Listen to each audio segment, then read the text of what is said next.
Hello everyone, welcome to Rao Online. This is Dr. Aditi here. I'm a consultant in internal medicine working at Mehta Hospitals, Chennai, and today we are going to learn how to manage hyperkalemia and hypokalemia. So let us look a little bit into the potassium homeostasis first. As we all know, potassium is an extremely important intracellular ion. As we learnt in our earlier classes, sodium is a very important extracellular ion and potassium is an extremely important intracellular ion. However, the normal serum level of potassium is about 3.5 to 5 milliequivalents per liter. The intracellular potassium level is about 150 milliequivalents per liter. Normal intake of potassium through a normal routine diet is about 3 to 4.5 gram per day, which equals to around 60 milliequivalents per liter. So, this is how the potassium homeostasis works. Now, we all know that for a cell, there is an extremely important pump called the sodium potassium ATPase pump. So, what does this sodium potassium ATPase pump do? It sends 3 sodium ions. For every 3 sodium ions which are sent outside, it takes in 2 potassium ions. And it is on this basis that potassium becomes an extremely important intracellular ion and sodium becomes an extremely important extracellular ion. So, the functioning of the sodium potassium ATPase is extremely important not only in maintaining the extracellular and intracellular homeostasis but also in maintaining the cell membrane potential. Now, let us see what happens when the cell is subjected to certain stresses. For instance, when there is insulin administration or administration of beta agonist, then what happens?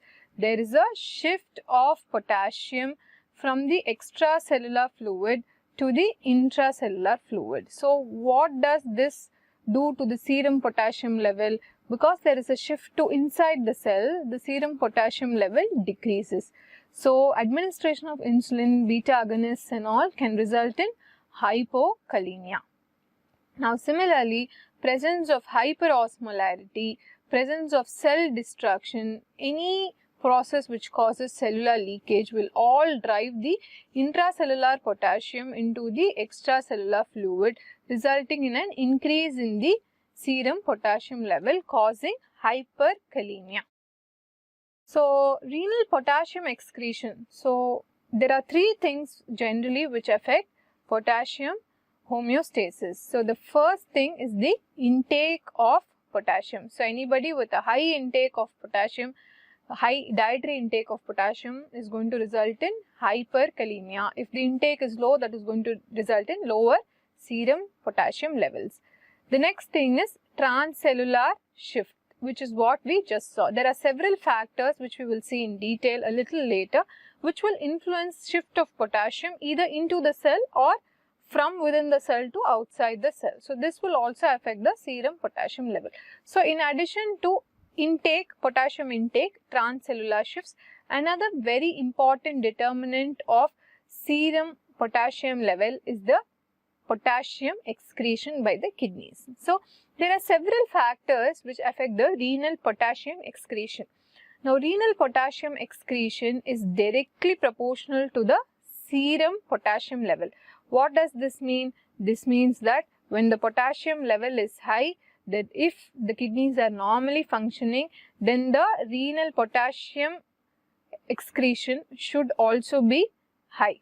So, if the plasma potassium level is high, then the potassium excretion rate should also be high. If the plasma potassium level is low, then the potassium excretion rate should also be low. So, renal potassium excretion is directly proportional to the serum potassium level because your kidneys will try to achieve homeostasis, right? So, when there is increased serum potassium, your kidneys want to bring it back to normal potassium. So, if your kidneys are healthy, they are going to drive away the potassium by excreting more and more potassium, trying to bring back the serum levels to normal. Whereas, if your serum potassium levels are low, then your kidneys will try to conserve potassium. Therefore, your renal potassium excretion will be low. So, this is how and why renal potassium excretion is directly proportional to the serum potassium level. Similarly, Aldosterone is again an extremely important determinant of serum potassium level because your renal potassium excretion is going to be directly proportional to the aldosterone level and to the sodium delivery to the distal convoluted tubule. As in, when there is use of diuretics, then what happens is there is a lot of sodium being delivered to the distal convoluted tubule. This again promotes renal potassium excretion. In addition, renal potassium excretion is also going to be directly proportional to the urine flow. So, whenever there is use of osmotic diuretics, again that is going to promote renal potassium excretion. So, the potassium excretion by the kidney is directly proportional to 4 factors. So, one is the serum potassium level itself. So, the potassium level in the serum or the plasma. Next is the aldosterone level. Next is the sodium delivery to the distal convoluted tubule, and finally urine flow rate. So, all of these factors influence renal potassium excretion, which in turn influences the serum potassium level. Now, let us look a little bit at the potassium homeostasis. Basically, trying to reinforce the same things that we learned. The daily intake is usually around 3 to 4.5 gram per day, usually around 60 milliequivalent per day, not more than 100 milliequivalent usually. So, what happens is most of our diet comes to the intestine, and from the intestine goes into the extracellular fluid and the intracellular fluid. Now, as we all know, the extracellular compartment has a very small proportion of the potassium ion. That is why the serum potassium level is somewhere between 3 to 4.5 milliequivalent per liter, whereas the intracellular compartment is what has the bulk of the potassium ion. So, the intracellular potassium content is around 150 milliequivalent per liter. And the intracellular potassium is distributed in all of these places, in the muscle, in the liver, in the red cells and in the interstitial space. Now, as we are able to see here, as I said, dietary intake is one important determinant of serum potassium level. So, higher the intake, higher the serum level, lower the intake, lower the serum level. So, dietary intake is directly going to be proportional to the serum potassium level. Now, the next important determinant is transcellular shifts. So, there are several factors which may influence the movement of potassium either into the cells or from within the cells.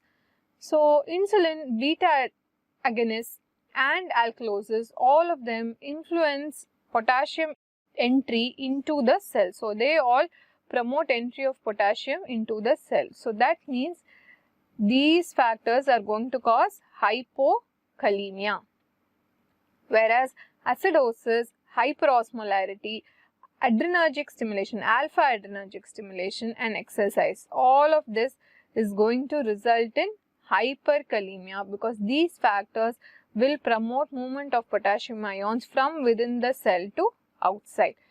So, insulin, beta adrenergic stimulants and alkalosis will cause hypokalemia, whereas in contrast acidosis, alpha adrenergic stimulation, hyperosmolarity and exercise will cause hyperkalemia.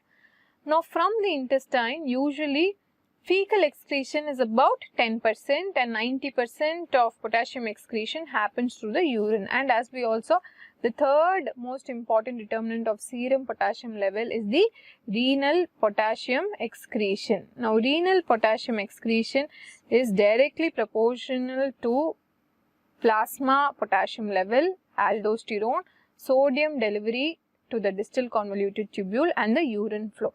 In addition, we all know that this is going to be significantly impaired if there is any kidney injury.